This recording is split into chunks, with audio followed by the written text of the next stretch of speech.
네, 저희 예배 시작하겠습니다. 마음 전전하시고요. 예수 나의 첫사랑 대신에 찬양 부를 텐데요.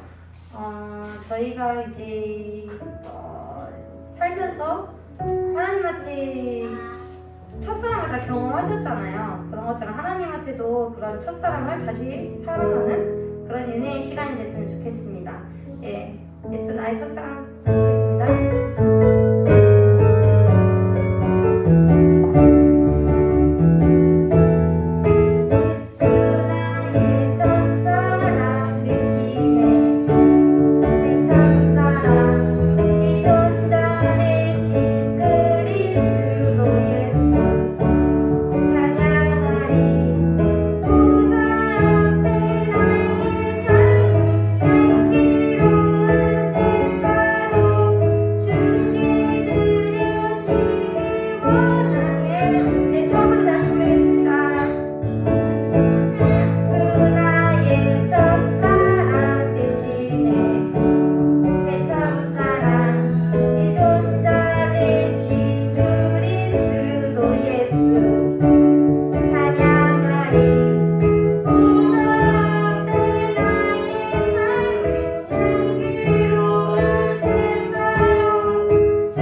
저희가 하나님을 얼마나 갈망하고 저희가 하나님을 얼마나 간구하는지 한 번 더 생각하는 시간이 됐으면 좋겠습니다. 저희가 하나님의 약속을 따라서 가는 백성들이잖아요. 그 약속을 믿고 더 단단하게 붙잡고 나가시길 바랍니다. 네, 목마른 내 영혼 부르겠습니다.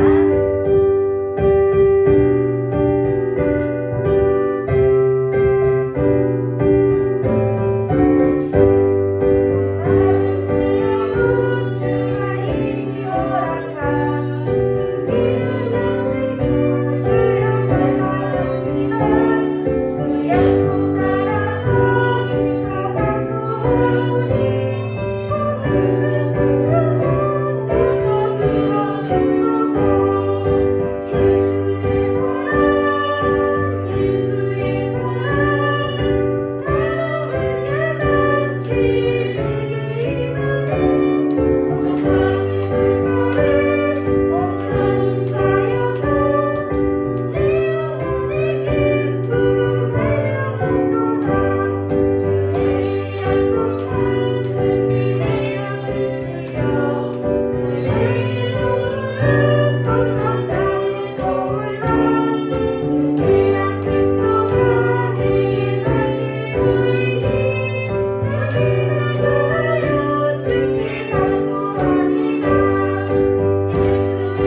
만족한다고 하십니다.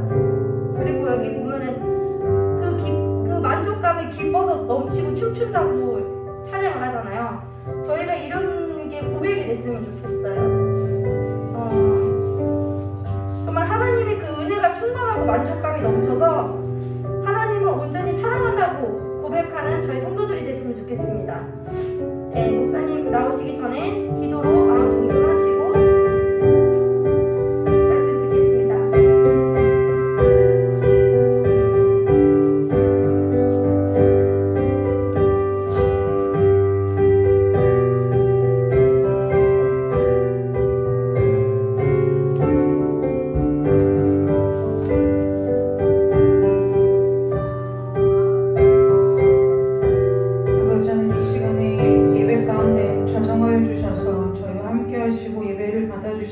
간절히 원하오며 거룩하고 존귀하신 예수 그리스도의 이름으로 감사하며 기도드리옵나이다. 아멘. 다같이 사도신경으로 신앙 고백드리도록 하겠습니다.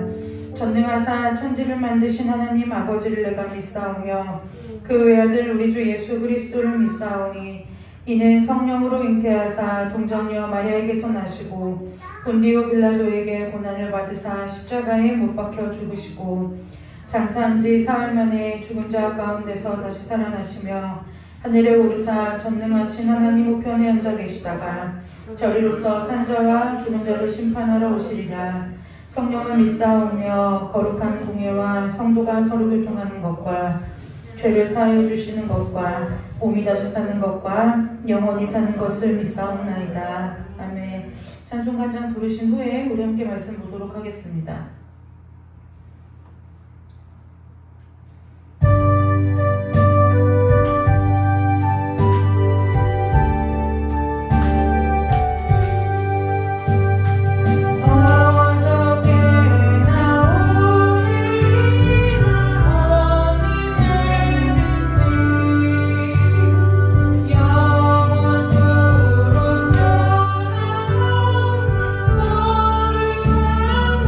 See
예배 자리에 나올 때요,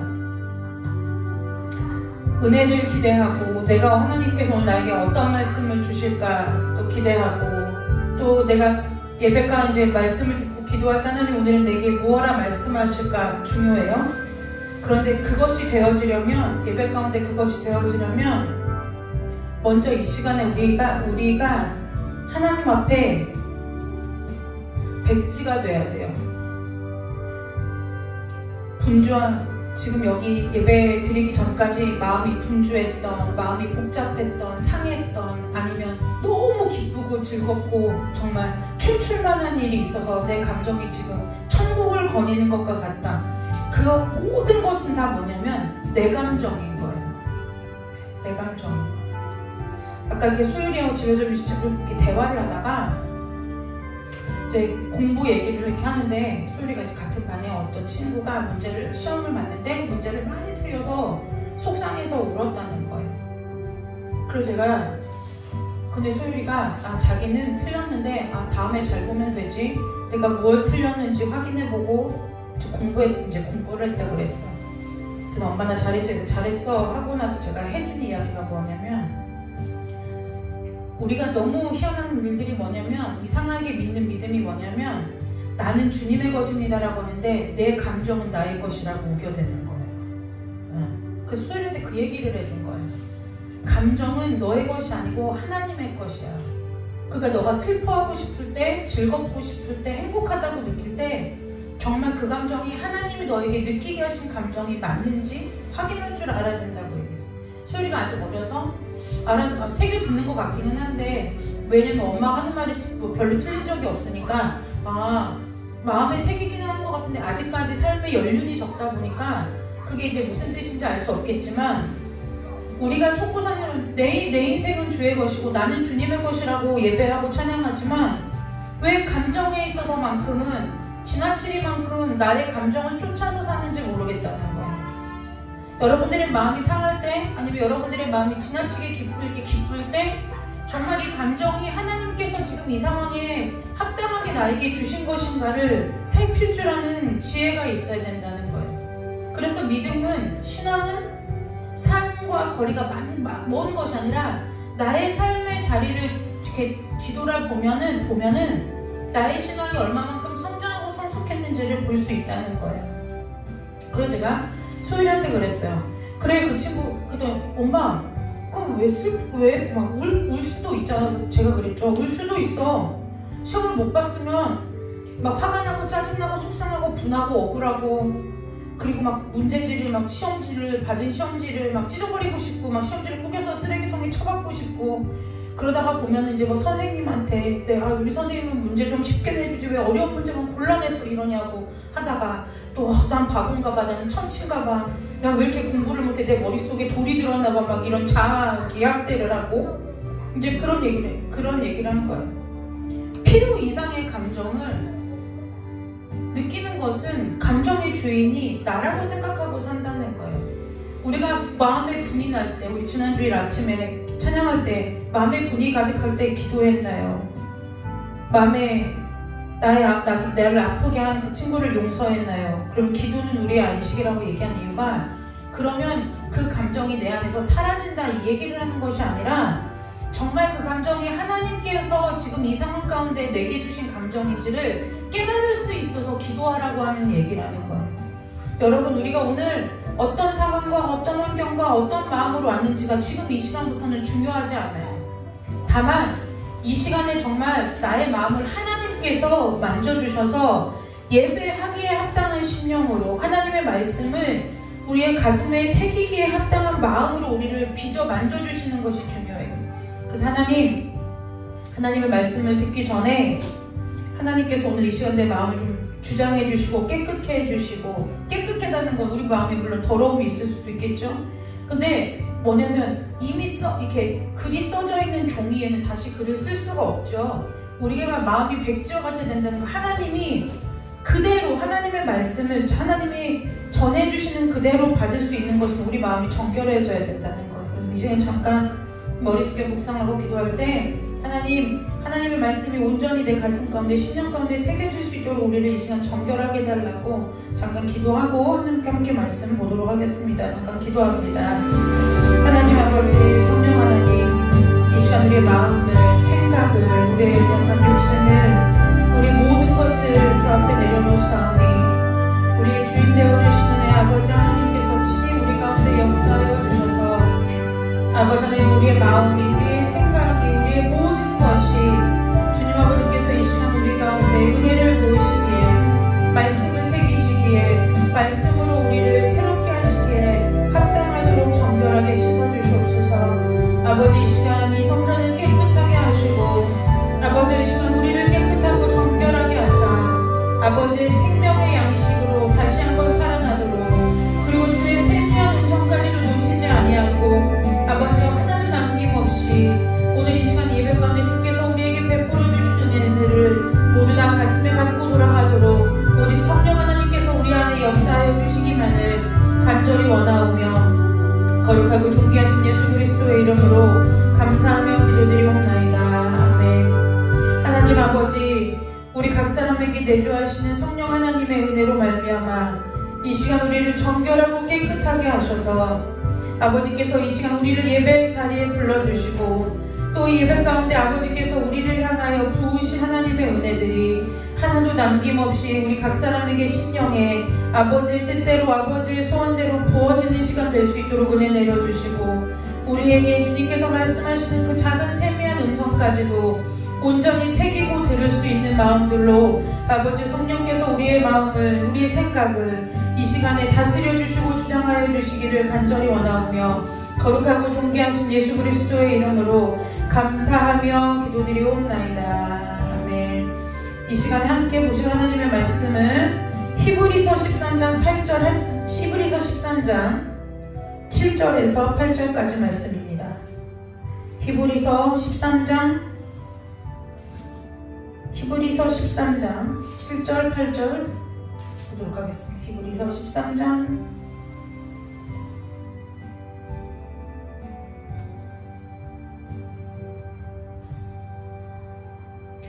히브리서 13장 7절에서 8절 말씀 다 찾으셨으면 한 목소리로 합독해서 읽도록 하겠습니다. 하나님의 말씀을 너희에게 일러주고 너희를 인도하던 자들을 생각하며 그들의 행실의 결말을 주의하여 보고 그들의 믿음을 본받으라. 예수 그리스도는 어제나 오늘이나 영원토록 동일하시니라. 아멘. 예, 하나님은 어제나 오늘이나 영원토록 동일하신 하나님이심을 믿으십니까? 네. 제가 그래서 오늘은 정말 제가 설교하려고 단회선 이래로 최초로 그 제목을 좀, 설교 제목을 저는 원래 잘 카피 안 하는데 카피를 해봤어요. 흔들리는 세상 속에서 흔들리지 않는 너를 발견한 거야. 그 노래 제목이죠? 네. 노래는 뭔지 몰라요. 그런데 소율이가 옆에서 엄마 이런 노래 제목도 있다고 알려줘가지고 아, 노래 제목이 참 좋다 해서 제가 어떡하죠? 지적재산권이라 전화 올지 모르는데 어쨌든 네, 오늘 설교의 제목은 흔들리는 세상 속에서 흔들리지 않는 너를 발견한 거예요. 자, 여러분, 세상이 요즘은 코로나 빼면 이야기가 안 되죠? 근데 이제 저는 오늘 그래서 코로나 얘기를 하려고 하는 것이 아니라, 자, 흔들리는 세상 가운데 우리가 삽니다. 그쵸? 흔들리는 세상 가운데 살아요. 이 흔들린다는 것은 물리적으로 어떤 땅이 흔들리고, 지금은 정말 세계 곳곳에서 처처에서 지진이 있고 기근이 있고 기상 이변이 있고 이렇지만 이 세상이 흔들린다는 것은 여러분들이 이미 말 가운데 느끼시는 것과 같이 세상이 어떻게 된다는 거예요? 빠르게 변화한다는 거예요. 빠르게 변화한다는 거예요. 제가 초등학교로 저는 국민학교 세대입니다. 그런데 제 세대를 굳이 제 세대까지 멀리 생각하지 않아도 저희 소율이와 우리 전도사님나의 예은 선생님 세대의 학교 생활이 다르고, 지금 소율이하고 담유리가 7살 차이 나는데 또 담유리 때는 학교 생활이 또 다르죠. 그러니까 요즘은 무슨 시대냐면은 AI 인공지능 시대라는 거예요. 그 인공지능 시대예요. 그래서 뭐가 돼야 돼요? 요즘 이제 저와 여러분들이 이제 마트나 뭐 대형 마트는 말할 것도 없거니와 모두 다 뭐가 유행이냐면은 무인이에요. 무인이잖아요. 아이스크림 가게를 가도 무인이고 다 무인이에요. 그럼 여러분 생각해 보세요. 그럼 우리가 무인인 시대가 요즘뿐이었느냐는 거예요. 우리의 기억을 더듬어 볼 때 무인 시대가 옛날뿐이었냐는 거예요. 그렇지 않아요? 최초로 무인 시스템이 적용된 게 뭘까요? 자판기. 자판기. 얘네는 꼭 가게에 가서 주인분과 대면하여서 돈을 건네주고 물건을 받는 이러한 거래였다면 자판기가 나옴으로 인해서 뭐였냐면 사람을 볼 필요가 없어진 거예요. 내가 돈 내고 내가 먹고 싶은 거 뽑아서 내서 먹으면 되는 시대였다는 거죠. 그러니까 사실 이 세상은 흔들리지 않는 적이 한 번도 없다는 거예요. 흔들리지 않는다. 우리가 역사 공부를 하자는 게 역사를 되짚어 올라가고 우리 조선 말에 전국적으로 단발령이 내렸을 때 단발령이 뭔지 알죠? 이 상초머리, 비녀 이거 꼽은 긴 머리를 자르고 이렇게 요즘과 같은 그런 머리, 두발 문화가 이제 두발 문화를 나라에서 반포했을 때 막 이때 당시 유학자들이나 이 성균관에 있는 이런 사람들은 신체 발부 수지부모 그게 무슨 뜻이죠? 근데 머리카락 하나까지도 부모님께서 주신 것인데 그것을 내 마음대로 상하게 할 수 없다 해가지고 그래서 뭐 하는 사람들이 이러냐 자결하고 이러는 사람 머리카락 지키려다가 뭐를 해요? 내가 죽어요. 그럼 이 상한 시대 가운데 그래서 그런 일이 있었어요. 근데 요즘은 누가 이런 단발령을 내리지도 않겠지만 남자라고 해서 머리를 기르지 않는 것도 아니고 여자라고 해서 남자처럼 숏커트 머리를 못하는 것도 아니고 요즘은 다 그래요. 그래서 세상의 기준과 세상의 가치는 늘 언제나 안 변한 적이 없다는 거예요. 요즘 소율이가 저에게 와서 엄마 우리 애들 입고 다니는 크롭티가 유행이야. 그럼 제가 소율이한테 얘기해요. 그게 엄마 그 대학교 때 20년 전에 대략 4, 5년 전에 유행하던 패션이야. 그래서 소율이랑 얘네 아이들 입고 다니는 걸 보면은 꼭 저희 옛날 시대에 입고 다니는 그래서 뭐예요? 세상 사람들도 뭐라고 얘기해요? 유행은 돌고 돈다고 얘기하죠. 세상의 기준과 가치가 변하지 않는 시대는 한 시대도 없었다는 거예요. 한 시대도 없었고 한순간도 없었다는 거예요. 그러면 우리가 이 흔들리는 세상 속에서 같이 흔들리면서 살아가는 것이 맞느냐는 거예요. 옳으냐 그르냐 그 얘기를 하는 것이 아니라 이 흔들리는 세상 속에서 저와 여러분이 이 흔들리는 세상의 흔들림을 따라 살면은 잘 살아지겠느냐는 거예요.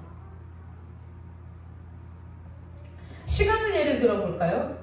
우리나라의 문화 중에요 정말 특이한 문화가 있는데 뭐냐면은 바쁜 게 좋은 거라는 거예요. 여러분 바쁜 게 좋은 거예요? 나쁜 거예요? 바쁜 거. 아침에 눈 뜨면 하루 종일 종종 이렇게 이 바쁜 거 이것이 좋은 거예요? 나쁜 거예요? 좋은 게 아니에요. 이거는 우리나라의 이상한 사고방식이에요. 바쁘다는 뜻은 무슨 뜻이냐면요 바쁜 것이 좋은 것이 아니라 바쁜 것은 성경으로 비추어 보면은 혼란스러운 거예요.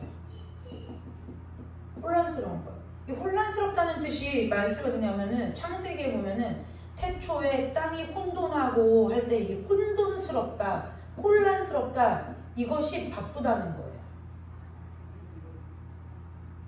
그런데 하나님은 어떤 하나님이냐면은 질서의 하나님이에요. 질서의 하나님이세요. 그래서 이 질서의 하나님은 천지를 창조할 때 그냥 동시다발로 생겨라 하면 되는 것을 하나님께서 그렇게 시간을 정해주시죠. 첫째 날이니라, 둘째 날이니라, 셋째 날이니라 창조하시고 저녁이 가고 아침이 되니 이는 첫째 날이니라. 저녁이 가고 아침이 되니 둘째 날이니라. 하나님께서 천지 창조할 때 첫째 날이나 둘째 날이나 뭘 지으셔요? 시간의 한계를 정하신다는 거예요. 그래서 우리는 시간의 주인이 하나님이시라는 것을 너무나 잘 알고 있어요. 그런데 우리나라 사람들은 이 시간의 주인이, 크리스찬들도 마찬가지죠. 이 시간의 주인이 하나님이시라는 것을 머리로는 알지만 우리는 뭐예요? 그냥 바쁘게 사는 것이 바쁘게 사는 것이 어떻게 산다고 생각해요? 바쁘게 사는 것이 열심히 산다고 착각한다는 거예요. 성경에서는 게으르지 마라 그래요. 게으르면 안 돼. 게으르면 안 돼. 게으르면 궁핍이 오고 게으르지 말라 그래요. 그럼 여러분, 게으름의 반대말이 열심히 사는 거고 바쁘게 사는 걸까요? 성경에서는 게으르게 살지는 말아라. 그렇지만 뭐 하라고 했어요? 반드시 쉬어라. 쉬라 그랬어요. 네, 반드시 쉬라고 했어요. 이때 쉰다는 것은 아무것도 물리적으로 아무것도 안 하고 뭐 자고 내가 뭐 눕고 싶은 대로 눕고 이것이 쉬는 것이 아니라 뭐 한다는 거예요?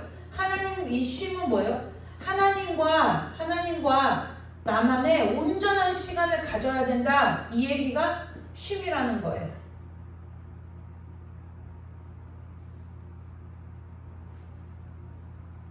성경은 게으르면 안 된다고 하시고, 게으름은 굉장히 하나님을 멀리 하시죠. 그러나 쉼을 꼭 강조하신다는 거예요. 쉬어야 된다는 거예요.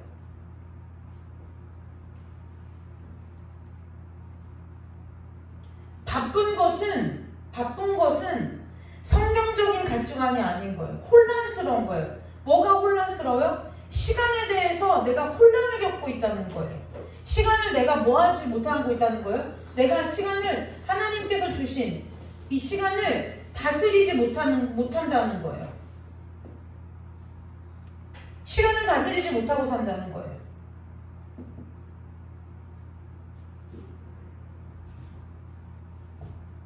그리고 다시 바꿔 얘기하면 뭐예요? 시간을 내가 다스려야 되는데 시간의 지배를 받으면서 살아간다는 거예요.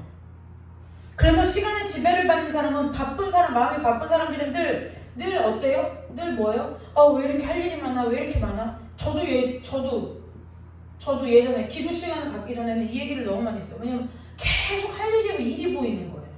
이 일이 끝나면 저 일이 보이고 저 일을 하면서도 동시에 이 일이 생각나고 머릿속에서 도무지 쉴 수가 없는 거예요. 왜요? 이 몸은 이 일을 하고 있는데 마음과 생각으로는 이미 그 다음에 할 일들을 생각하고 있는 거죠.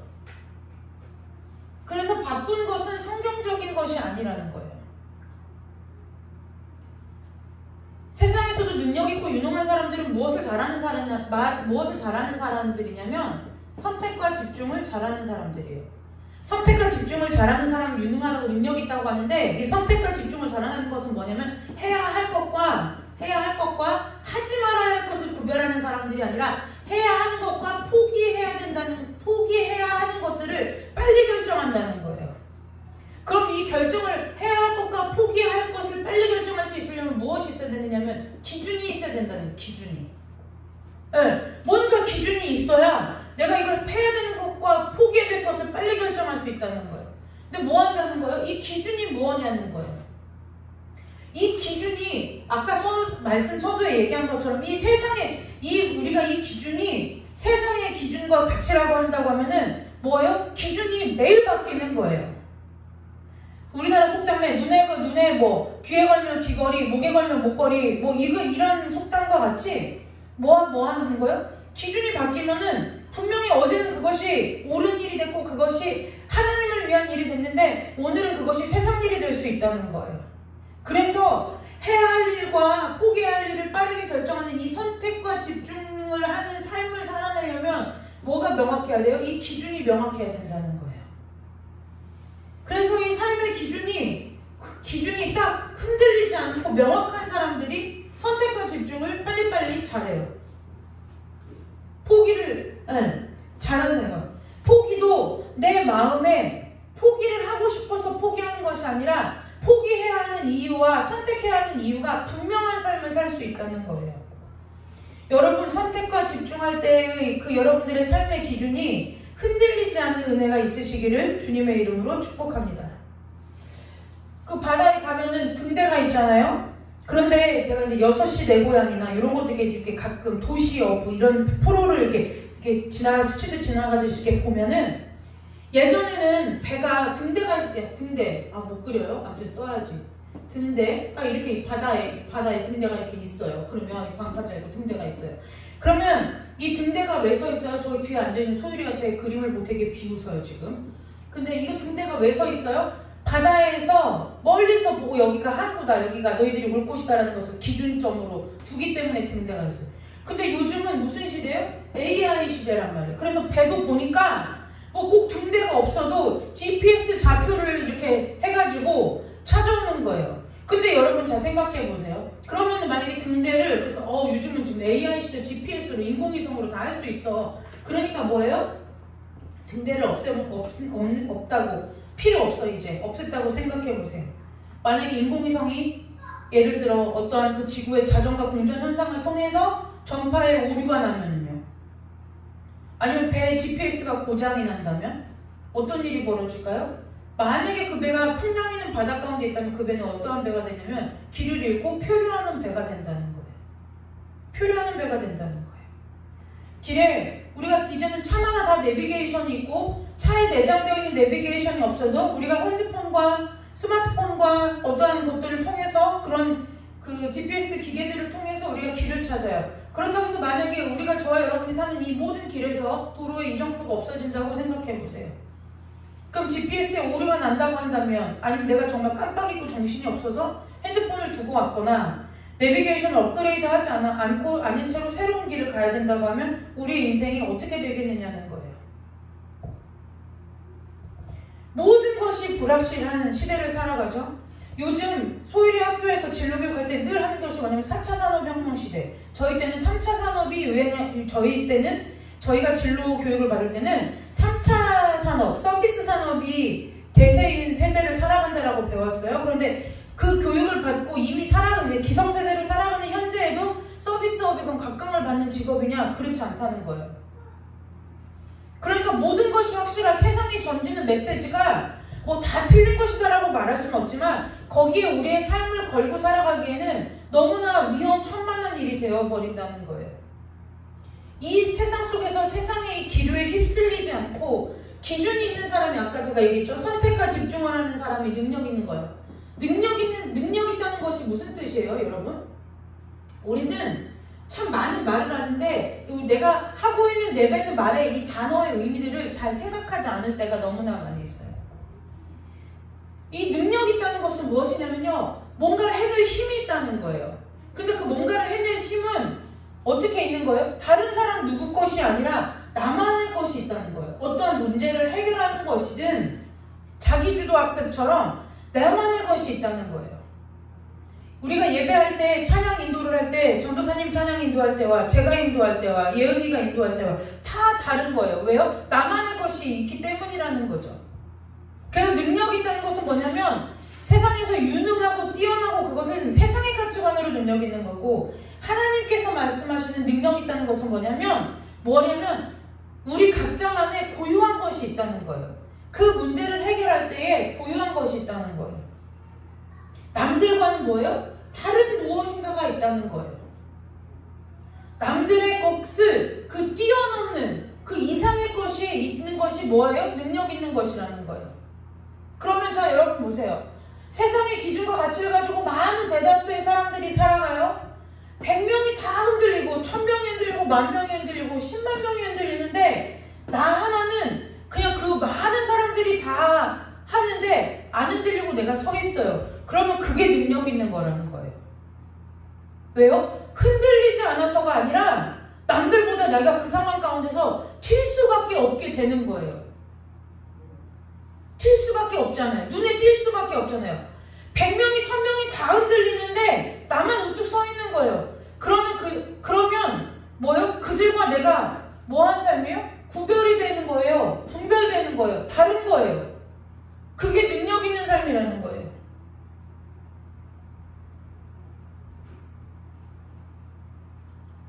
우리는 능력 있는 삶이라고 하면 세상에 나가서 돈을 많이 벌고, 또 세상에 나가서 많은 것을 배우고, 쉴 틈도 없이, 자리에 앉을 틈도 없이 발바닥에 불이 날 만큼 뛰어다니고 돌아다니면서 분주하고 바쁘게 사는 것을 능력 있는 삶이라고 생각하는데, 마리아와 마르다의 경우를 비추어 볼 때 마르다가 얼마나 분주하게 뛰어다니는 거예요. 뛰어다니냐는 거예요. 예수님이 오셨는데도. 근데 마리아는 뭐예요? 우리가 마르다가 볼 때는 한심한 거예요. 철딱선이 없는 거예요. 왜요?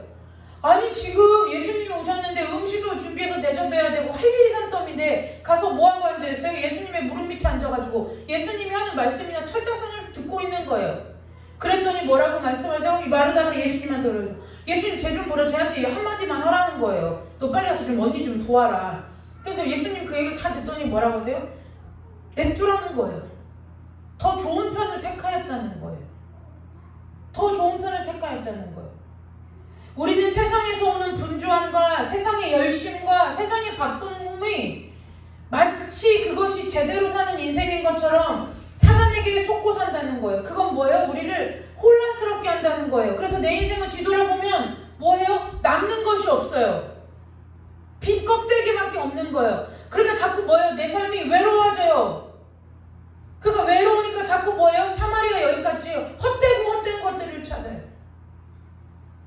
그래서 뭐예요? 분명히 나는 그냥 존재 자체로 일단 제일 먼저 모든 것을 막론하고 내가 가진 조건과 환경과 배움과 모든 것을 다 막론하고 하나님은 뭐예요? 내 존재 자체로 충분하고 내 존재 자체를 인정해 주시고 사랑해 주시는 분인데 계속 뭐예요? 나는 이 혼란스러운 삶을 살고 세상의 가치관에 흔들리는 삶을 사니까 사마리아 여인과 같이 그러고 사니까 뭐 하는 거예요? 맨날 외로워요. 맨날 허전해요. 맨날 마음이 빈 것 같아요. 그러니까 자꾸 어떻게 돼요? 자꾸 사람과의 관계를 잘 맺으려고 하는 거예요. 네, 잘 맺고 싶은 거예요. 사람들한테 인정받고 싶은 거예요. 사람들한테 칭찬받고 싶은 거예요. 그런데요, 여러분들이 지금까지 사람과의 관계를 맺어봐서 알지만 어디 내 맘 같은 사람이 한 사람이라도 있던가요? 없어요. 없어요. 차이만 있을 뿐이에요. 어떤 차이요? 저 사람은 나하고 왠지 한 80% 정도 맞는 것 같아. 근데 저 사람은 정말 나하고는 안 맞아. 정말 2%도 안 맞는 것 같아. 이런 정도의 차이가 있을 뿐이지 완전히 나하고 맞는 사람이 이 세상에 존재하지 않다는 거예요.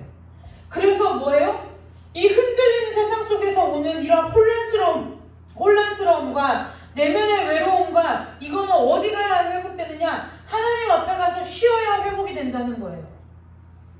하나님 앞에 가서 쉬어야 된다는 거예요. 내 인생이 지금 여러분 광야 가운데 있는 것 같아요? 하나님이 왜 나를 깊은 어둠 가운데 홀로 두시는지, 왜 나에게 이런 일이 생겼는지, 왜 도무지 알 수 없는 광야를 걷고 있는 것 같아요? 뭐 하라는 얘기 하나님이 내 앞에 와서 쉬라는 얘기 하신다는 거예요. 하나님은 저와 여러분을 용도와 목적과 쓰임새로 평가하지 않는 하나님이시라는 거예요.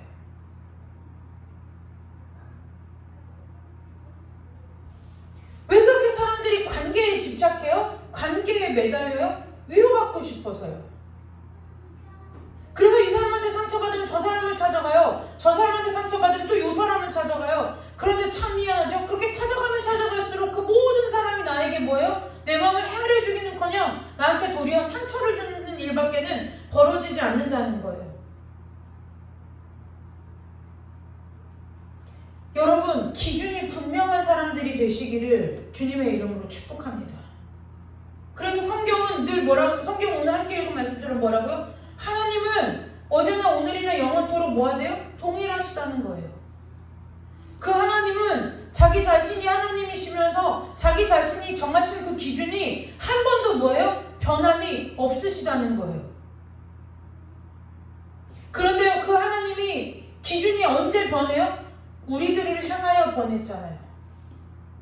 우리를 사랑하시는 그 사람 때문에 선악과를 먹는 날에는 정령 죽으리라 했는데 죽이시지 않고 누구를 대신 죽여요? 우리를 살리고 예수님을 대신 죽이잖아요. 그러니까 그 하나님은 동일한 하나님인 거예요. 약속을 안 지키신 게 아니라는 거예요. 내가 죽어야 될 때를 뭐예요? 본인 자신이 죽으시면서 그 약속을 지키시는 하나님이라는 거예요. 그분은 세상 지금까지 저와 여러분이 아는 선사시대의 역사나 지금 오늘 이 순간까지 한 번도 자기가 약속하는 것을 변개하거나 거짓말하거나 지키시지 않는 순간이 단 한순간도 없었다는 거예요.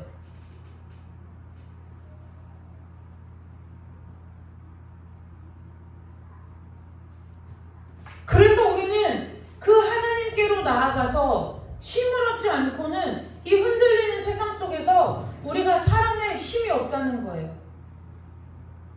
살아낼 힘이 없어요.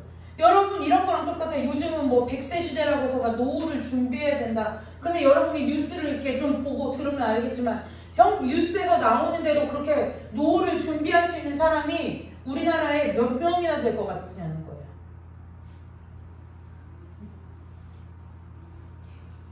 뭐 우리나라 지금 뭐를 말해요? 워라벨을 말하죠. 워라벨. 워라벨 들어봤죠? 워라벨. 뭐예요? 일과 나의 삶을 이렇게 맞춘다는 거예요. 일도 하면서, 일도 적당히 하면서 내 삶도 적당히 즐길 수 있는 삶의 여건을 갖춘 사람이 우리나라에 몇이나 되겠느냐는 거예요. 몇이나 되겠느냐는 거예요. 어린아이에서부터 노년에 이르기까지 몇이나 이르겠느냐는 거예요. 우리는 뭐예요? 우리 세상 사람들의 사고방식을 살펴볼까요? 부자가 됐으면 좋겠어요. 부자가 됐으면 좋겠는데 오늘 여러분들이 그 인터넷 유튜브에 들어볼까, 우리 복음의 전 들어볼까에 보면은 저기 누구냐면은 김지선 씨, 그 옛날 그 개그우먼 김지선 알죠? 김지선. 이 김지선이 그 간증한 내용이 있어요. 근데 그 김지선이 간증한 내용을 여러분들이 조금 집에 가가지고 찾아보시면 좋아요. 이제 한번 좀 보셨으면 좋겠어요. 근데 뭐냐면 이분의 간증이 이거예요. 어렸을 때 굉장히 가난했다는 거예요. 그래서 부자가 되고 싶었대요. 한 달에, 제가 지금 간증을 제대로 기억하는지 모르겠는데 한 달에 많이 벌 때 2억까지 벌었대요. 한 달에 2억까지 벌었대요. 그런데 한 달에 2억을 벌라니까 애들도 못 봐. 가족하고 보내는 시간도 없어. 잠도 못 자. 먹을 것도 제대로 못 먹어. 그러면서 그랬다는 거. 그러니까 그것이 매일매일 되니까 이제 뭐 하겠어요? 지치잖아, 사람이. 그러니까 자꾸 뭐예요? 내 일을 도와주는 매니저임에도 불구하고 매니저한테 막 이제 있는 짜증 없는 짜증도 다 내고 사는 거예요. 그러는데도 내 안에 오는 이 분노, 분과 화가 삭혀지질 않아가지고 막 본인이 운전을 하고 가다가 이 화를 못 이겨가지고 막 난폭 운전을 하다가 앞에 있는 트럭을 들이박은 거예요. 앞에 있는 트럭을 막 들이박고 싶대. 들이박은 거예요. 그랬는데 하나님 음성이 들리더라는 거예요. 내가 이 사고로 너를 멈춘 거야. 네가 진짜 죽을까봐 널 멈추게 하는 거야. 너 정말 그대로 가면 죽어. 지금처럼 살면 죽어. 왜요? 근데 이 일을 못 놓는 거예요. 왜 못 나요? 다시 가난해질까봐. 다시 가난해질까봐. 내가 지금 이거 잡은 것을 놓지 않으면 다시 가난해질까봐. 그러니까 하나님은 어떻게 돼요? 어찌할 수 없는 환경 가운데로 몰아넣으시기 위해서 하나님이 그 사고를 통해서 멈췄다는 거예요. 그래서 자기가 이제는 그 시간들을 돌이켜보니까 그 사고가 나고 그 이후에 자기의 삶이 뭐밖에 없대요? 감사밖에 없다는 거예요. 감사밖에 안 남더라는 거예요. 그게 뭐예요? 쉼없이 살아가는 세상 사람들이 살아가는 삶의 특징이라는 거예요. 계속 뭔가를 하지 않으면 불안하고 외롭고 견딜 수가 없어서 자꾸 세상을 향해서 발걸음을 향해 달려가요.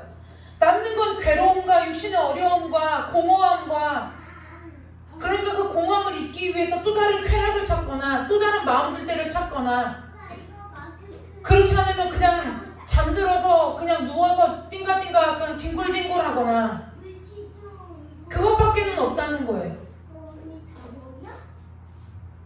우리가 기억해야 돼요. 이 흔들리는 세상을 살면서 여러분들이 다 잊어버려도 한 가지는 기억해야 돼요. 뭐요? 하나님은 영원 불변하시다는 거예요.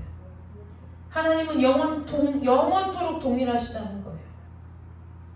그래서 하나님께서 그 하나님이 예배를 통해서 여러분들이 말씀 앞에 섰을 때, 기도할 때에 그렇게 하나님을 붙들고 살아갈 수 있는 은혜를 주신다는 거예요.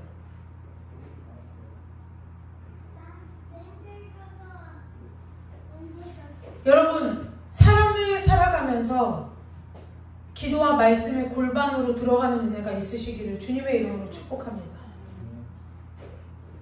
공동체의 예배도 중요해요. 근데 공동체의 예배 가지고는요, 이 영혼의 쉼을 얻을 수가 없어요. 설교를 예로 들어볼까요? 어떤 설교가 영향력이 있고 힘이 있느냐면 이런 것 같아요. 여러분들이 어떨 때 이 설교에 있어서 크게 은혜를 받고 공감을 하느냐면 우리는 늘 설교의 기준이 뭐예요? 말씀이죠. 근데 이 말씀과 말씀을 살아낸 삶이 있는 메시지를 들을 때 이게 설교가 더 크게 여러분들의 삶에 와닿아요. 말씀은 어떤 때에 더 크게 우리에게 영향을 미치냐면은 여러분들이 말씀을 많이 읽고 아는 것도 중요하지만 그 말씀이 나의 삶이 됐을 때 그때 정말 하나님과의 관계가 명확하고 분명해진다는 거예요. 여러분 바쁜 게 중요한 게 아니에요. 세상은 늘 얘기해요. 그렇게 살아가지고 언제 성공할래? 그렇게 해서 언제 뭐 할래? 그런데 여러분 하나님은요 여러분들의 삶에 있어서 여러분들의 삶에 쉼을 얻지 않고 막달리실 때는 분명히 어느 한때에는 하나님의 때는 여러분들의 삶을 저와 여러분의 삶을 반드시 어디로 끌고 가시냐면 광야로 끌고 가신다는 걸 기억하셔야 돼요. 그래서 혼자 있는 시간을 허비하시면 안 돼요.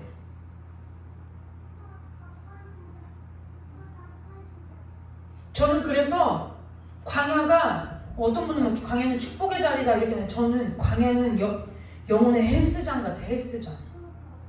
영혼의 근육을 키우기에 광야만큼 좋은 곳이 없어요.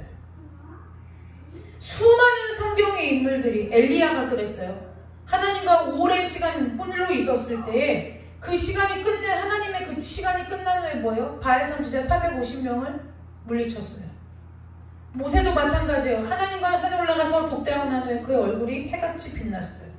요셉도 마찬가지예요. 하나님과의 시간을 홀로 형제들과 그렇게 자기를 예뻐해주고 사랑해주던 아버지와 떨어져서 하나님하고 자기밖에 없는 시간이 길잖아요. 노예로 팔려갔었을 때부터 애굽의 총리가 될 때까지 그 긴 시간을 누구하고 보냈어요? 하나님과 보냈어요.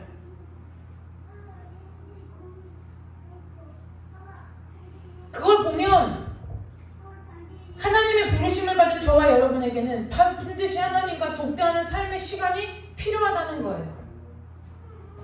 그래서 그렇게 여러분들에게 개인적으로 하나님 앞에 말씀을 보라고 그리고 뭐예요? 하나님 앞에 머물러 기도하라고 그렇게 권하고 권면하는 거예요. 홀로 시간을 보내는 것에 있어서 제가 늘 얘기해요. 소율이한테도 얘기해요. 뭐라고요? 혼자 있는 시간을 이상하게 생각하지 말고 혼자 있는 시간을 허비하지 말아라. 허비한다는 게 무슨 뜻이요?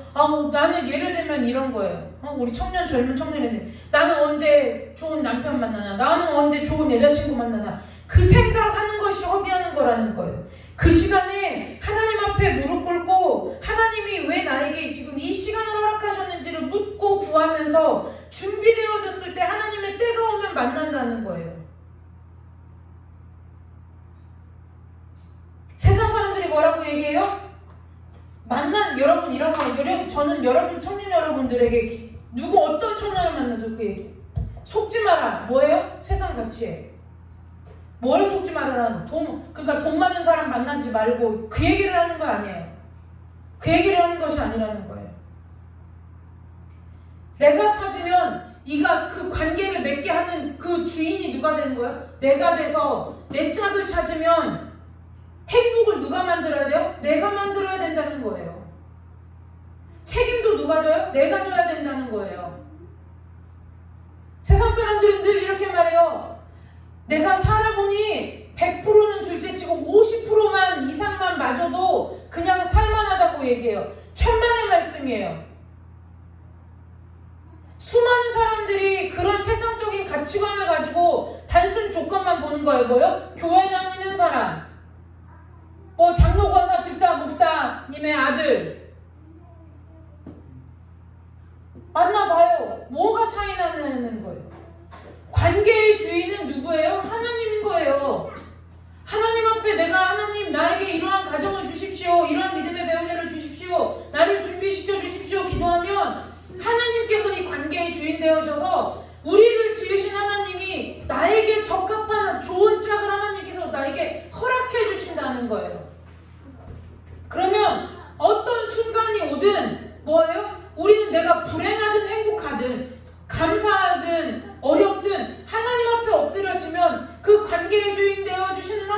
하나님께서 그 관계를 조율해 주시기 시작한다는 거예요. 모기가 너무 많이 뿌려가지고 존재를 하나님께서 관계를 조율해 주신다는 거예요.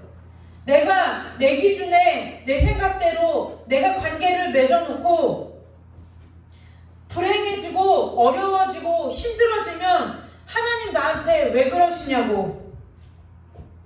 소연아, 물 한 컵만 갖다 줘. 왜 그러냐고. 하나님 나한테 왜 그러시냐고. 내가 믿는 사람 만나지 않았냐고. 내가 교회 다니는 사람 만나지 않았냐고. 얘기해봐야 쓸데없는 얘기라는 거예요. 여러분, 혼자 있는 시간에 그 시간을 허비하지 마시고 하나님 앞에 깊이 머무르는 은혜의 시간으로 여러분들의 시간을 다스리는 은혜가 있으시기를 주님의 이름으로 축복합니다. 생활계획표 짜라는 얘기가 아니에요. 저도 방학 때마다 생활계획표 학교에서 선생님이 내라고 해가지고 많이 짜봤어요.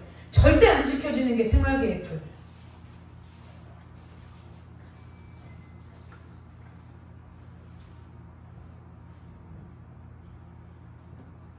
엘리야는, 모세는, 요셉은 그 홀로 보내는 시간을 그냥 내가 하고 싶은 거 하고 내가 가고 싶은 데 가고 내가 하고 싶은 것을 하고 보내는 것이 아니라 뭐 했어요? 하나님 앞에 나아가서 하나님이 계시는 그 자리에 머물러 있었다는 거예요.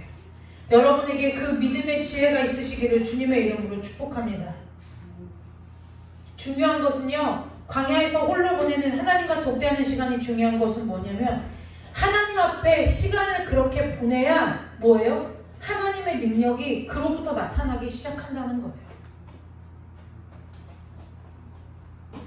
우리나라 그 판소리 명창들을 보면 저는 그 국악에 대해서 별로 그렇게 조회라고 할 것까지도 없는데 거의 무지한 사람인데 그 서편제 이런 영화들을 보면은 그 명창들이 막 우렁차게 떨어지는 막 폭포 앞에서 이렇게 가가지고 소리 득음을 한다고 거기서 머무르잖아요. 그 머무르면서 막 목에서 막 피를 토하면서 막 이렇게 연습을 하잖아요. 세상에 어떠한 것을 얻기 위해서도 그렇게 혼자 하는 시간이 필요한데 우리는 하나님 앞에서 시간을 머무르려고 하지 않는다는 거예요. 오히려 믿는다고 하면서 뭐예요? 하나님 앞에 머무르는 시간을 뭐 한다고 생각해요? 허비한다고 생각하고 게으르다고 생각하는 이상한 생각이 아니라 세상적인 생각이 우리 가운데 가득 차 있다는 거예요.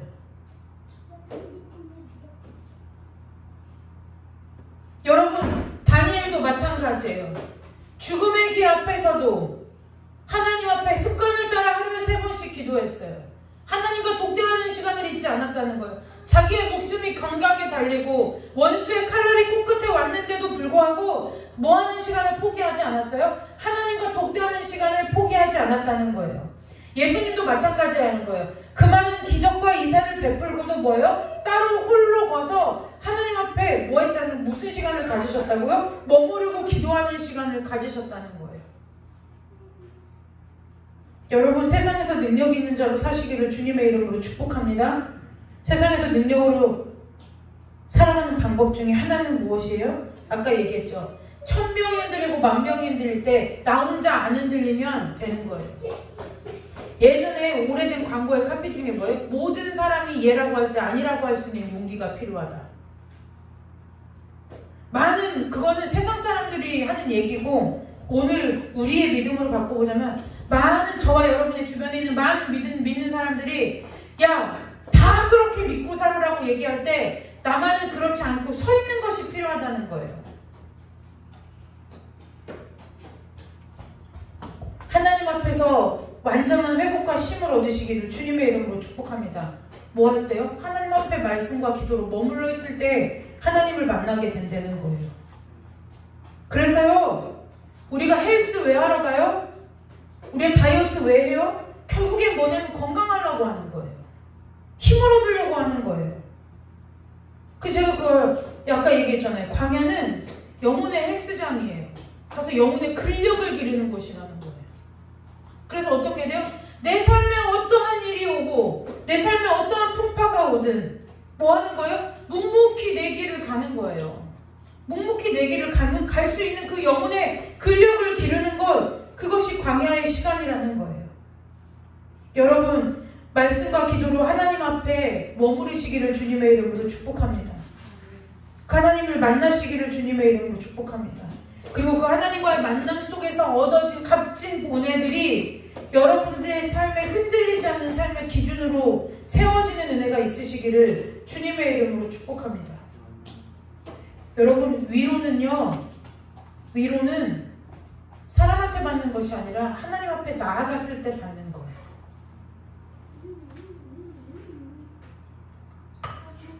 혼자가 됐을 때요. 그래서 세상에서는, 세상은 참 희한해요. 왜냐면 왜 피곤한 줄 아세요? 왜 피곤하냐면은 혼자 있는 것을 굉장히 잘 생각해 보세요. 우리는 이 세상의 가치관을 보면은 혼자 있는 것을 굉장히 비정상적인 것이라고 가르치는 거예요. 그래서 뭐냐면 이런 거예요. 뭐냐면 혼자 애들이 만약에 예를 들어 이런 거죠. 만약에 이게 뭐 예를 들어 아이들을 유치원에 보냈다든지 어린이집에 보냈다든지 뭐 이랬는데 이 아이가 친구들하고 안 어울려요.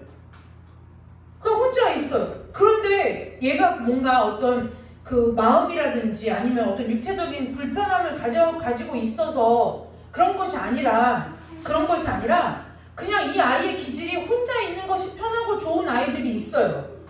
그러면 엄마들이 그걸 갖다가 뭐 하냐면은 억지로 뭐예요? 왜냐면 그 무리에 끼지 못하는 게 누가 속이 상해? 이 아이는 그냥 편해요. 이게 너한테는 지금 너무 좋아. 근데 자꾸 엄마가 뭐예요? 엄마가 불편한 거예요. 왜? 내 아이가 그 무리에 끼지 못하는 것이 왠지 내 아이만 조금 이상한 것 같고, 그러니까 자꾸 그 아이를 뭐예요? 뭐하게 만들어요? 아이를 불편하게 만들어요. 그 가지 않겠다는 아이를 부진부진 끌고 그 무리 속에다가 집어넣어요. 세상이 마찬가지라는 거예요. 남들이 다 갖고 있는데 나만 없으면 왠지 이상한 것 같아.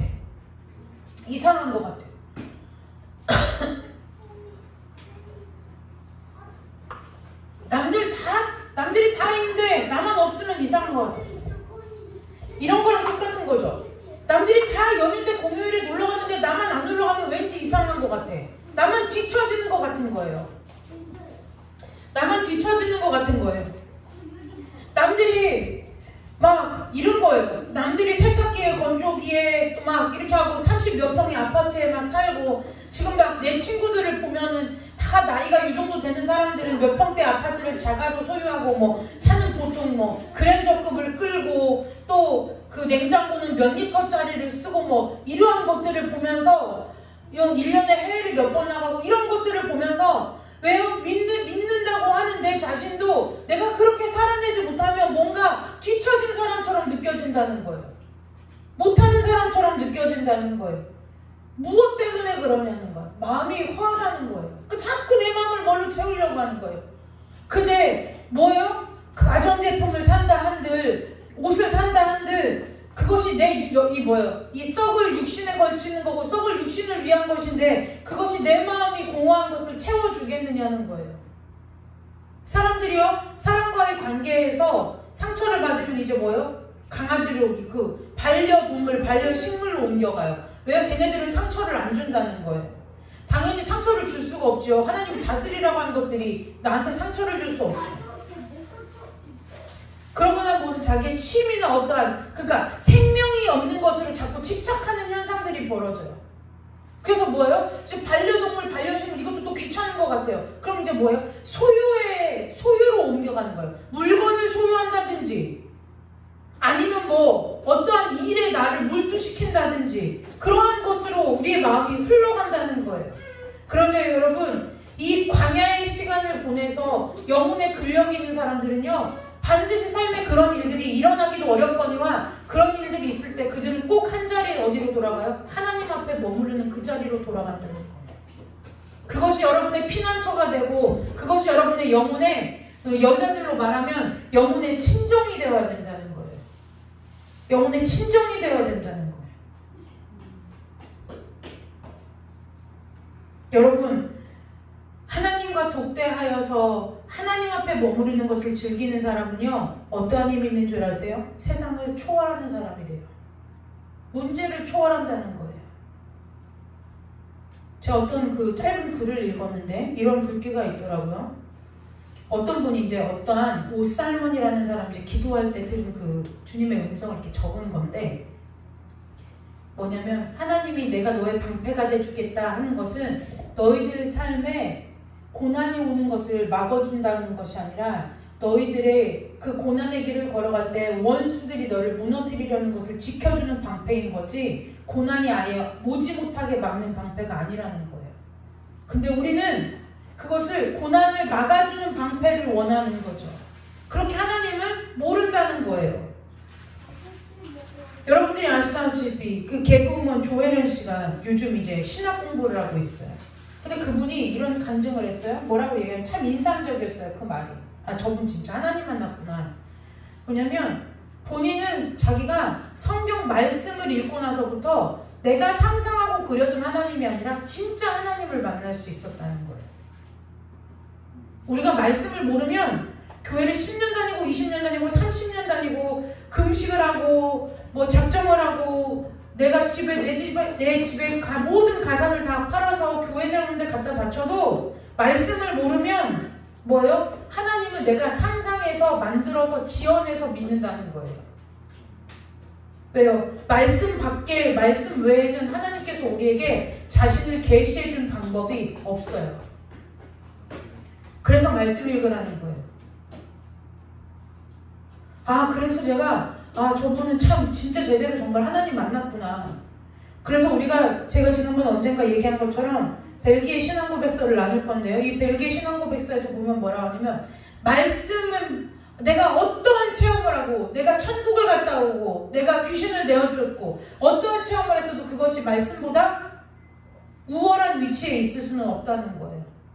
그것이 말씀이 아니라고 한다면 다 뭐야 하는 거야? 내가 이미 경험하고 내가 이미 지금까지 누려왔던 은혜라고 생각했고 기적이라고 생각했던 그 모든 것을 다 뭐예요? 하늘 앞에 철저하게 내려놓고 버려야 된다는 거예요. 여러분 오늘 말씀을 마무리합니다. 흔들려요. 언제까지요? 우리가 요한계시록을 주일 저녁 때 하고 있지만 다 그 요한계시록에 7교회 얘기 나오고 그 얘기를 딱 한 줄로 줄이면 뭐예요? 세상이 미친 듯이 흔들린다는 거예요. 세상이 미친 듯이 흔들린다는 거예요. 어제 우리 소율이하고 목사님하고 그 KBS 일방송에서는 다큐멘터리 그 우크라이나 전쟁을 우리나라 사람 PD가 가가지고 그 기록한 거 다큐멘터리를 찍은 걸 이제 2부작인데 1부작 방송을 하는 거예요. 이렇게 그 PD가 거기 현지인하고 걸어가는데 눈앞에 폭탄이 떨어지는 거예요. 눈앞에 폭탄이 떨어지는 거예요. 근데 우리는 지금 평온하잖아요. 네, 평온하잖아요. 미친 듯이 그렇게 세상이 흔들리는 거예요. 이제 코로나가 잠잠한 했더니 뭐 원숭이 두창인가 뭐 또 그 바이러스가 유행이래. 그러니까 우리는 말씀에 기준된 사람은 그걸 보면서 어떡하지 불안에 떠는 사람들이 불안한 것이 뭐예요? 안정되지 못하다. 이게 불안한 거예요. 마음이 안정되지 못한 사람은 그런 상황 가운데서 우리 아이들은 어떡하지? 내 후세들은 어떡하지? 이걸 걱정하지만 믿는 말씀 위에서는 우리들은 뭘 해요? 하나님의 때가 가까웠구나. 깨어 근신하여 정신 차리고 기도하고 하나님 앞에 믿음으로 서야겠다. 우리 자녀들을 그렇게 믿음으로 무장시켜야겠다 생각하는 거지. 우리 아이들이 그 병에 걸리면 어떡하지? 우리 아이들이 자랐을 때 그게 되면 어떡하지? 그 생각 안 한다는 거예요. 그 생각 안 한다는 거예요. 여러분, 선거하는 날 제가 이제 아이들을 데리고 제암리 교회에 다녀왔어요. 제암리 교회 가면 옆에 3.1운동 순국기념관이 있습니다. 아이들이 생기다 보니까 이 아이들을 정말 한 나라의 국민으로서 먼저는 하나님의 사람으로서 그리고 한 나라의 국민으로서 어떻게 하면 잘 길러내서 하나님께서 이 나라에 이 아이들을 보내신 목적을 이루게 하는 아이들로 자라게 할까가 부모로서 굉장히 큰 고민이고 기도 제목이에요. 그러니까 막 세상에 나가서 너희들 막 공부 잘해서 출세해라, 돈 많이 벌어라. 그래서 뭐니 해도 돈을 많이 벌어서 나중에 좋은 사회에다 환원하는 삶, 이게 중요한 게 아니라는 거예요. 그렇게 쓰실지 안 쓰실지 그것은 하나님의 손에 달려있는 것인데 분명한 건 뭐예요? 저 아이들을 하나님께서 이 땅에 태어나게 하신 이유와 목적과 뜻과 섭리가 분명히 있다는 거예요. 그래서 그 선거하는 날 이제 어디를 갈까 기도하면서 고민하다가 이제 거기를 갔어요. 갔더니 정말 이제 거기 가가지고 이제 일제시대에 있었던 그러한 또 우리가 몰랐던 그러한 아픔의 역사들도 보고 그러면서 아침에 이제 출발하기 전에 새벽에 일어나 기도를 하면서 이런 기도했어요.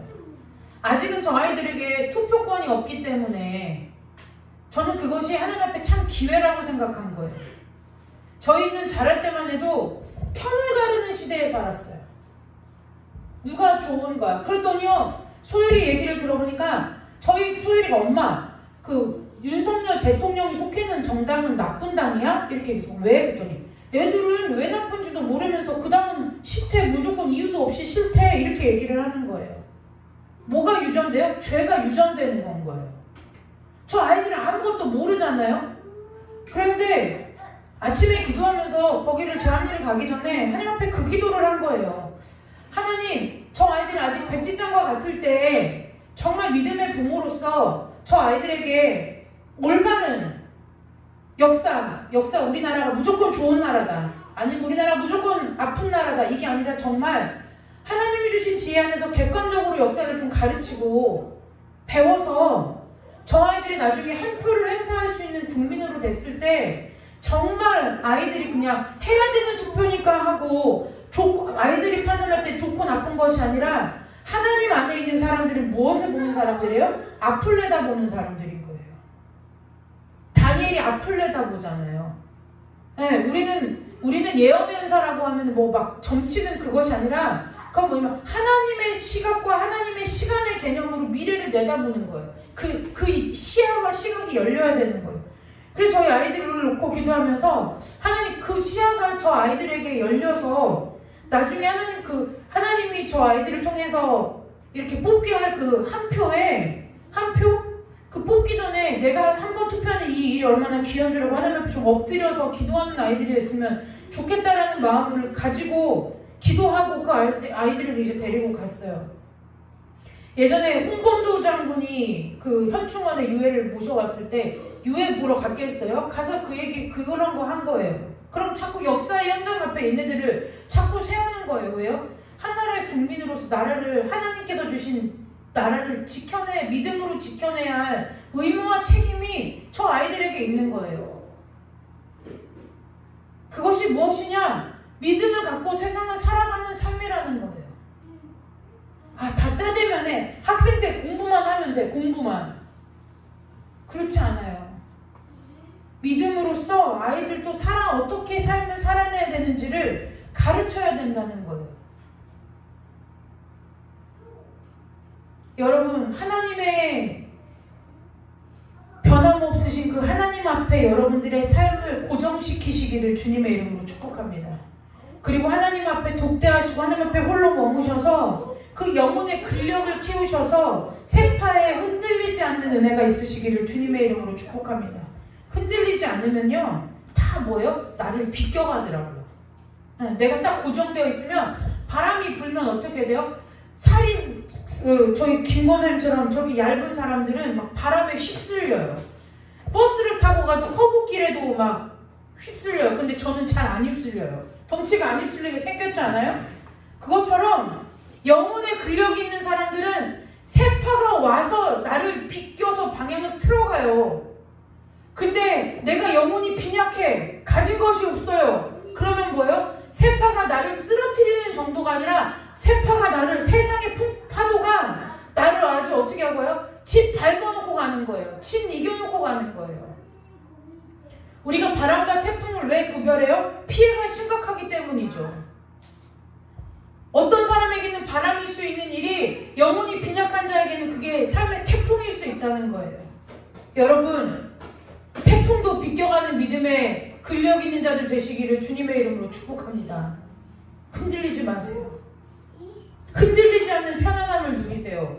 시무스 침대 말고 여러분의 영혼이 흔들리지 않는 평안함을 누리시기를 주님의 이름으로 축복합니다. 하나님 앞에 머무르세요. 그것이 늦게 가는 것 같아 보여도 제일 빠른 길이에요. 보이지 않죠. 왜요? 아유, 내 배우자는 언제 만날까? 나는 언제 안정된 생활을 할까? 눈에 보이지 않아요. 그러나 하나님 앞에 머무르면 하나님의 때에 여러분들에게 그것이 뭐예요? 자석이 가만히 있어도 철가루가 달라붙는 것처럼 그것들이 여러분들 앞에 무릎 꿇고 절하고 여러분들 앞에 굴복하는 날이 온다는 거예요. 행복을 쫓아가지 마시고 사람을 따르지 마시고 여러분들이 딱 우뚝 서셔서 사람들이 여러분 앞에 찾아오는 은혜 있으시기를 주님의 이름으로 축복합니다. 재물이 여러분 앞에 무릎 꿇는 은혜가 있으시기를 주님의 이름으로 축복합니다. 소율이가 늘 주주예요. 엄마는 왜 이렇게 사람들한테 인기가 많아? 그럼 목사님이 그러는 거예요. 그냥 저렇게 하나님 앞에 서 있으면 사람들이 그냥 와서 붙어. 그러는데요, 여러분, 정말 살아보니까 그래요. 살아보니까 그래요. 믿는다 하면서도 흔들리니까 흔들릴 때마다 뭐 하는 사람을 찾게 돼요? 서 있는 사람을 붙들지 않겠느냐는 거예요. 우리가 바람 부는 길을 걸어갈 때, 바람이 나를 막 휩쓸려 갈 때, 무엇 붙잡을 게, 여러분들이 뭘 길을 갔다가 바람 불면은 사람들끼리 껴안겠어요? 그렇지 않잖아요. 나무를 붙들든지, 전신줄을 붙들든지, 뭔가 흔들리지 않는 것을 붙들 거 아니냐는 거예요. 많은 사람들이 흔들릴 때, 여러분들은 서 계셔서 많은 사람들을 살리는 데 쓰임받으시기를 주님의 이름으로 축복합니다. 그리고 하나님 앞에 머무르셔서 하나님과 독대함으로 하나님께서 주시는 은혜와 능력을 받는 자들 되시기를 주님의 이름으로 축복합니다. 기도하겠습니다. 하나님,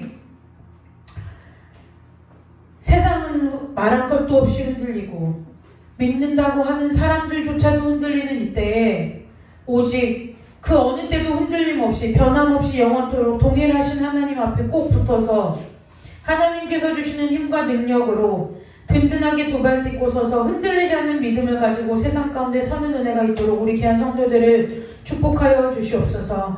아버지 앞에 머무르게 하여 주옵소서. 아버지 앞에 온전한 쉼을 얻고 온전한 회복을 얻어서 아버지 우리 귀한 성도들 세상의 일 때문에 흔들리고 주저앉고 낙심하는 자들이 아니라 흔들리는 세상 가운데 위정표와 같이 우뚝 서서 많은 사람들을 하나님께로 인도하는 게 부족함이 없도록 그리고 하나님께서 주신 힘과 능력으로 말미암아 세상을 넉넉하게 이기며 살아가는 귀한 믿음의 성도들 될 수 있도록 주께서 축복하여 주시기를 간절히 원하오며 거룩하고 존귀하신 예수 그리스도의 이름으로 감사하며 기도드리옵나이다. 아멘. 우리 찬송 아까 불렀던 찬송 한 장 부르고 기도하고 돌아가도록 하겠습니다.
있어요. 너는 청년의 때에 너의 창조주를 기억하라. 곧 곤고한 날이 이르기 전에, 나는 아무 낙이 없다고 할 해들이 가깝기 전에, 해와 빛과 달과 별들이 어둡기 전에, 비 뒤에 구름이 다시 일어나기 전에 그리하라 그랬어요. 말씀인데 무슨 뜻인지 모르겠는 거예요. 그냥 순서대로 순차적으로 이렇게 읽다가 이 말씀이 왔는데, 근데 제 안에 딱 한 가지 든 생각이 있었어요. 뭐요? 말씀이 진짜고 내 생각이 틀렸다는 거예요. 말씀을 읽었는데 참 이 말씀이 이상하게 기억에 남고 자꾸 읽어지는 거예요. 어떻게 기억하지? 뭐 물어볼 사람도 없고 알려줄 사람도 없고. 그래서 그날부터 기도의 시간을 늘렸어요. 말씀 보던 시간을 늘려버렸어요. 왜요? 어떻게 기억해야 될지를 모르겠는 거예요. 그래서 제가 생각했어요. 청년의 때 하나님 앞에 헌신해보자. 내가 가진 용돈도 들여보고, 시간도 들여보고, 내 에너지도 좀 들여보고, 내가 할 수 있는 것을 좀 해보자. 해봤어요.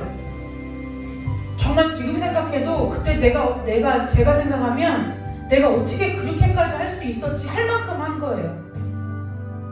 아르바이트에서 교회 아이들 데리고 소풍 다니고, 교회 아이들 형편 어려운 집 아이들 옷 사입히고 신발 사주고 먹을 거 먹이고, 부모 없는 애들 데려다가 한 번씩 같이 나가가지고 대학교 때 청년 때 같이 무릎 가져가면서 축구해주고, 집 나간 애 도로 찾아오고 자살 시도하는 애 가서 붙잡아주고, 밤이 새도록 그 얘기 다 들어주고, 하나도 힘들지가 않은 거예요. 몰랐어요. 하나님이 나에게 어떠한 은혜를 주실지 모르고, 그때는 그냥 이 말씀이 청년의 때 하나님을 기억하라고 했으니까 하나님하고 나하고 기억할 만한, 기억이 날 만한 일을 한번 만들어보자 해서 하기 시작한 일이었어요. 그런데요, 제가 청년의 때를 지나 신학을 공부하고 사역자의 길을 들어서고, 그러다가 이제 결혼을 하고 또 아이를 낳고 자녀를 기르고 하다 보니까 정말 곤고한 날이 이르는 거예요. 곤고한 날이 와요. 왜요? 내 시간이 하나도 없어요. 뭐 내가 잠시 쉬고 싶다고 쉴 수 있는 것도, 내가 잠을 자고 싶다고 잘 수 있는 것도, 내가 사역을 하기 싫다고 안 할 수도 없는, 내 의지와 상관없이, 내가 내 의지와 나의 어떠한 그거와 상관없이 환경과 상황들이 막 나를 휘몰아치듯이 막 나를 끌고 가는 거예요. 눈 뜨면 기계처럼 사역하고, 예전에 분명히 그 일을 하나님 앞에 기쁨과 감사함과 즐거움으로 했는데, 이제 눈 뜨면 기계처럼 사역을 하고 있는 거예요. 여러분들이 직장 나가면 기계처럼 일하듯이 그냥 그렇게 마음이 즐겁고 감사하고 평안히 있는 것이 아니라 그냥 내 마음을 신경 쓸 여력도 없이 그러고 살아가는 날이 사역 가운데 오더라는 거예요. 근데요, 그 곤고한 날을 어떻게 지나갔나 지금 돌이켜보니, 청년의 때에 하나님 앞에 보낸 시간들 때문에 하나님이 저를 단단하게 만들어 놓으셨더라는 거예요. 그래서 아내의 삶을 살 때에, 엄마의 삶을 살 때 그것이 육체적으로 정신적으로 힘들지 않다는 것이 아니라, 그래도 보통의 다른 사람들보다는 기쁨과 감사함으로 그 일들을 해결하는 거예요. 내 것을 포기하는 것이, 내 것을 내려놓는 것이 그냥 그렇게 어렵지 않더라는 거예요. 그 하나님 앞에 보낸 시간들로 말미암아 하나님 앞에 시간을 들여보니, 하나님 앞에 내 에너지를 쏟아보니, 하나님 앞에 내 마음을 쏟아보니, 마음을 쏟아놓는 일이 어렵지 않고, 에너지를 쏟는 일이, 누군가에게 에너지를 쏟는 일이 어렵지 않다라는 거예요. 저희 시골에 계신 어머니도, 우리 엄마도 항상 저보고 걱정하고 염려해요. 뭐라고요? 어떻게 그 힘든 얘기들을 몇 시간씩 전화 붙들고 전화기가 뜨끈뜨끈할 때까지 들어주고 있느냐는 거예요. 그런데 여러분, 하나님이 내가 하나님 앞에 엎드려서 그렇게 울고, 어떤 때는 기쁘고 뛸 듯이 감사하고, 하나님 앞에 막 내 속을 다 털어놓는, 그래서 하나님께서 내 기도를, 내 이야기를 다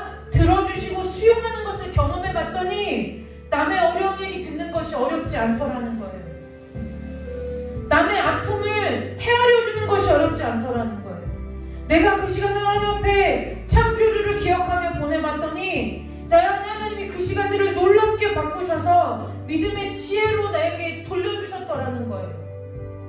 그래서 이제 제 앞에는 이젠 정말 삶을, 육신의 삶이 며칠 허락되지 않는 삶도, 전혀 제가 한 번도 경험하지 않는 삶의 길을 걸어가는 사람들도 제게 질문해요. 뭘요? 어떻게 해야 되는 거냐고. 여러분, 하나님 앞에 머무르시기를 주님의 이름으로 축복합니다. 하나님은요, 그냥 그렇게 우리를 버려두시는 하나님이 아니에요. 청년의 때의 창조주를 기억해야 돼요. 그렇지 않으면요, 내가 나이가 먹어갈수록 삶의 공허함이 밀려와서 견딜 수가 없어요. 살 수가 없는 거예요. 내 삶의 어려움 앞에 세상 사람들과 똑같이 불평하고 불만하고 포기하고 냉소적이 되고 비판적이 되고 비난하는 사람이 돼요. 왜 그래요? 청년의 때의 창조주를 기억하지 않는 사람의 삶의 결말은 다 똑같아요. 아까 우리가 히브리서 13장에서 봤죠.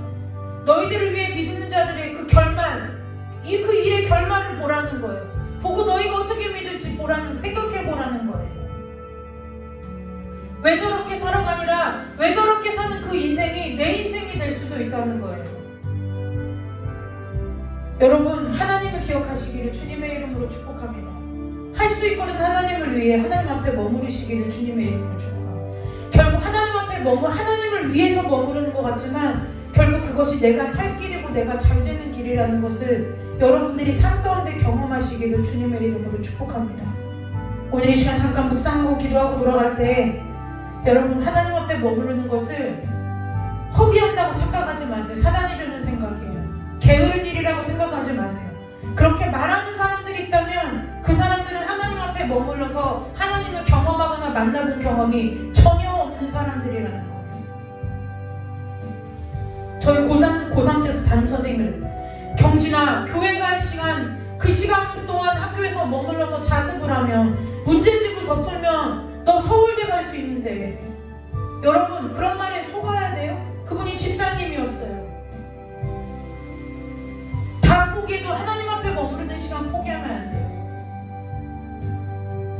저는 지금도 고3 때로 돌아가라고 하면 고3 때가 제일 재밌었어요. 왜요? 그 새벽에 학교 담 넘어서 새벽 예배 가는 그 시간이 너무 평안한 시간이에요. 친구들이 다 물어보는 거예요. 야, 넌 어떻게 점수가 이렇게 떨어지거나 잘 나오거나 얘가 변함이 없냐? 왜 변함이 없을 수밖에 없어요? 점수가 나를 어떻게 하지 못하니까요. 상황이 나를 어떻게 하지 못해요. 왜요? 내 안에 하나님이 계시기 때문이에요. 내 피할 곳이 있어요.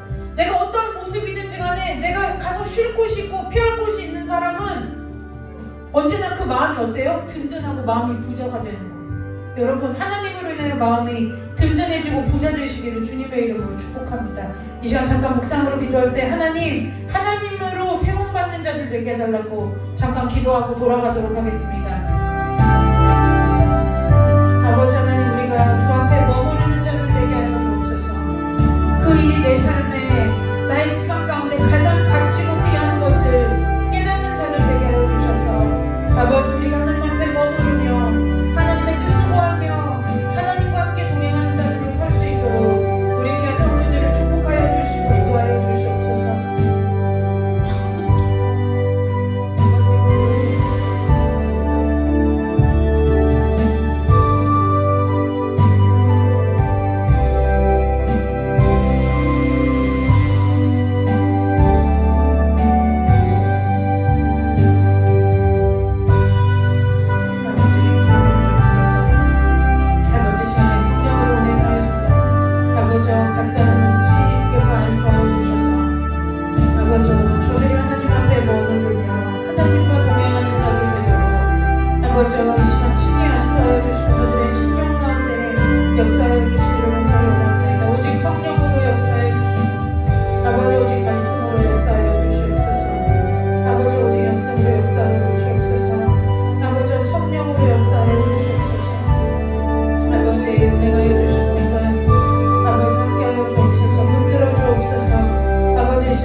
존귀하신 예수 그리스도의 이름으로 감사하며 기도드리옵나이다. 아멘. 우리 기도하는 마음으로 이 찬송 부르고 주기도문으로 예배 마치도록 하겠습니다.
하늘에 계신 우리 아버지여, 이름이 거룩히 여김을 받으시오며 나라의 마옵시며 뜻이 하늘에서 이룬 것 같이 땅에서도 이루어지리이다.